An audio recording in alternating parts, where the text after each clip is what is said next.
अरे तायडे, अचानक फोन नाही, काय नाही, कसं काय? हे बघ दादा, मी फार विचारपूर्वक हा निर्णय घेतलाय. मला माझ्या नवऱ्यासोबत राहायचं नाही, मला डिवोर्स घ्यायचा. तुमचं परत काय वाद झालाय का? आता 3 वर्ष तुमच्या लग्नाला झाले, तू हे चौथ्यांदा येऊन मला सांगते. काय झालंय काय? रोजची किरकिर, रोजची भांडणं, त्याची आणि माझी मतं पण जुळत नाहीत अजिबात. आता गरज काय मला त्याची? मला 1.5 लाख पगार आणि तो 50,000 कुठं आणि माझे 1.5 लाख कुठं? हे बघ, आता तू निर्णय केलाच आहेस, तर मी तर काय भाऊ या नात्याने तुझ्या प्रत्येक निर्णयात सोबतच आहे. पण डिवोर्स घेणं एवढं सोपं नाही. डिवोर्स घ्यायच्या आधी 2 गोष्टी माझी ऐक. तायडे, मला एक सांग, कुठल्या नवरा बायकोंमध्ये भांडणं होत नाही, वादी होतं, अरे प्रत्येक घरामध्ये होतात. याचा अर्थ तुला की डिवोर्स घेणार, फायनल डिसिजन घ्यायचं हे चुकीचं आहे. आणि हे ना, तू बोलत नाहीये, तुझा पगार बोलतोय. हो, आहेच तेवढा पगार मला.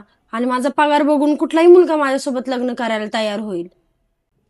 तायडे, तुला काय वाटतं डिवोर्स घेतल्यानंतर तू चांगलं आयुष्य जगू शकशील?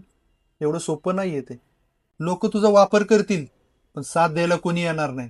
कुणी लग्न, लय लांबची गोष्ट आहे. तुला बघायचं असेल ना, तुझ्या कलिग जे असतील ना ग्रुपमध्ये, त्यांना एकाला फोन लाव फक्त, आणि मी सांगतो तेवढंच बोल फक्त. काय दादा, तुला बघायचंच आहे का? थांब, आता मी फोनच लावते. हॅलो क्रिश, हा बोल ना. मला तुझ्याशी महत्वाचं बोलायचं होतं. बोल की. अरे, मी माझ्या नवऱ्यासोबत डिवोर्स घेतलाय. अरे मी तर पहिल्यापासून सांगत होतो तू तुझ्या लायकीचं नाहीये. बरं झालं डिवोर्स घेतला. पण काय टेन्शन घेऊ नको, मी आहे तुझ्यासोबत बरं का. तू माझ्यासोबत लग्न करशील का? अरे हे बघ, तुला काय कमी जास्त करायचं असेल ना, मी सगळं करेन. पण मी तुझ्यासोबत लग्न नाही करू शकत. बाकी आपण रिलेशनशिप मध्ये राहू ना, एन्जॉय करू मस्त. पण लग्नाचं नाही राहू काय. सॉरी. बघितलंस? तू एक काम कर, अजून एकाला फोन लाव, अजून एक ट्राय करू आपण. हॅलो रोहिदास, हा बोल की.